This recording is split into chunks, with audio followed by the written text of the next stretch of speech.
Hello and welcome friends. आज के इस वीडियो में हम थर्मोडायनेमिक्स के एक बहुत ही important topic reversible and irreversible expansion of gases को समझने वाले हैं। ये एक ऐसा टॉपिक है कि बिना इसको समझे थर्मोडायनेमिक्स को समझना डिफ़िकल्ट हो जाएगा। मतलब हमेशा बार बार ये दोनों टर्म्स आते रहते हैं, तो अगर आपको ये पता नहीं रहेगा तो आप कंफ्यूज हो जाएंगे। और फ्रेंड्स, इस वीडियो को स्टार्ट करने से पहले चैनल को सब्सक्राइब कर लें, वीडियो को लाइक कर दें और अपने फ्रेंड्स को भी शेयर करें। और नीचे डिस्क्रिप्शन बॉक्स में ज़रूर विजिट करें, क्योंकि वहाँ पे आपको मिलते हैं इंपॉर्टेंट वीडियोज़ के लिंक्स और टेलीग्राम चैनल का लिंक, जहाँ पे हर एक लेक्चर यानी हर एक वीडियो का आपको नोट्स मिलते हैं। और साथ ही साथ बहुत सारे बुक्स मैंने अपलोड कर रखा है, जिसको नॉवेल्स हो गया, या फिर अगर आप किसी कॉम्पिटिटिव एग्ज़ाम की तैयारी करते हैं तो उस टाइप के बुक्स, या फिर बीएससी इंटरमीडिएट, बहुत टाइप के मैंने पीडीएफ फॉर्मेट में बुक्स अपलोड कर रखे हैं, तो उसको आप ज़रूर विजिट करें। तो नाउ हम स्टार्ट करते हैं reversible and irreversible expansion of gases को। फ्रेंड्स, जो पूरा थर्मोडायनेमिक्स है ये आपको गैसेस के साथ ही डील करना है इस चैप्टर को। तो सबसे पहले हम इसमें एक बना लेते हैं कंटेनर। दो कंटेनर है हमारे पास, दो कंटेनर है, दोनों में गैसेस फिल करी गई हैं। फ्रेंड्स, लास्ट तक बने रहें, आपको ज़रूर समझ में आएगा। तो दो हमारे पास कंटेनर है, दोनों में हम गैसेस फिल कर लेते हैं और लगाते हैं इसमें हम पिस्टन। क्या लगाते हैं? पिस्टन। दोनों में एक पिस्टन लगा दिए हम। देखिए, अगर हम ये गैसेस हैं, गैसेस कुछ इसके जो वॉल्स हैं, इस पिस्टन के वॉल्स पे कुछ प्रेशर एग्जर्ट कर रहे हैं, और कुछ हमारे पास सराउंडिंग का प्रेशर है। दो, ये मान लीजिए अगर यहाँ पर ये पिस्टन रुका है, तो इसका मतलब ये है कि यहाँ से यहाँ तक के लेवल का जो गैसेस का प्रेशर है वो हमारे इन्वायरमेंटल यानी फिर एक्सटर्नल या फिर सराउंडिंग के जो प्रेशर है वो सिस्टम के प्रेशर के इक्वल है, तभी ये यहाँ पे पिस्टन रुका है।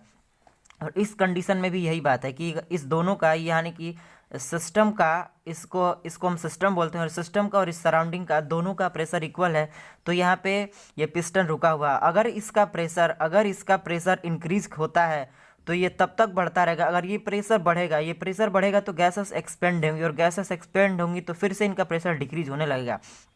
और ये तब तक डिक्रीज होगा जब तक हमारे सराउंडिंग के प्रेशर के इक्वल ना हो जाए। तो फ्रेंड्स, इसमें रिवर्सिबल और इरिवर्सिबल की बात यहाँ से आती है। मान लीजिए हम ये जो पिस्टन लगा है, इसको हमको ऊपर, इसको एक फोर्स एग्जर्ट करके हमें ऊपर खींचना है, यानी इसको ऊपर की तरफ खींचना है। तो हमारे पास दो कंडीशंस हैं।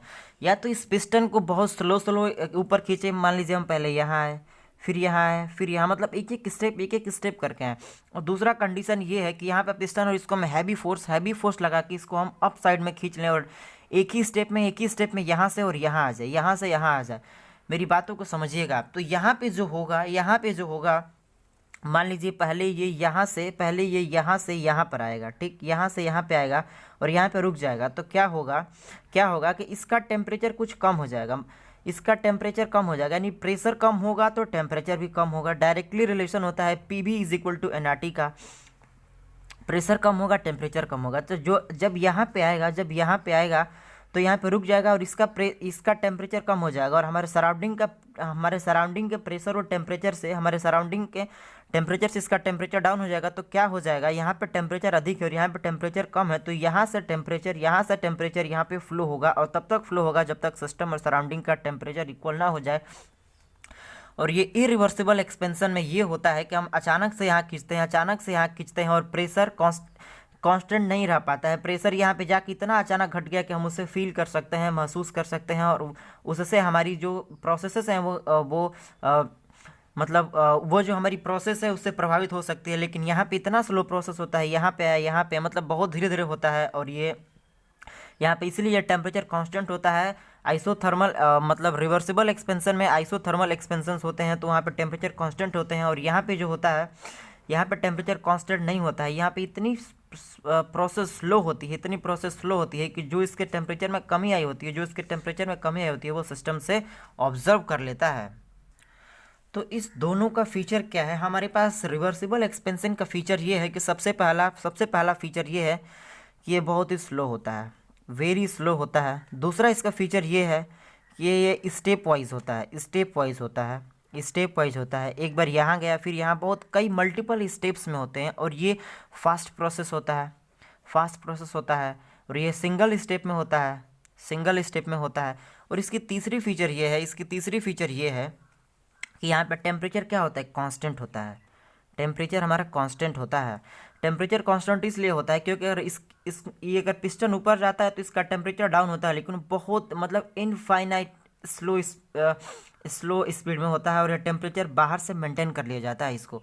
तो यही है रिवर्सिबल, और ये है इरिवर्सिबल में फास्ट होता है, यहाँ पर टेम्परेचर कांस्टेंट नहीं होता है। आई होप अब आप रिवर्सिबल एंड इरिवर्सिबल एक्सपेंशन को समझ चुके होंगे। अगर वीडियो अच्छी लगी हो तो इस चैनल को सब्सक्राइब करें, वीडियो को लाइक करें और अपने फ्रेंड्स के भी साथ शेयर करें। Thank you.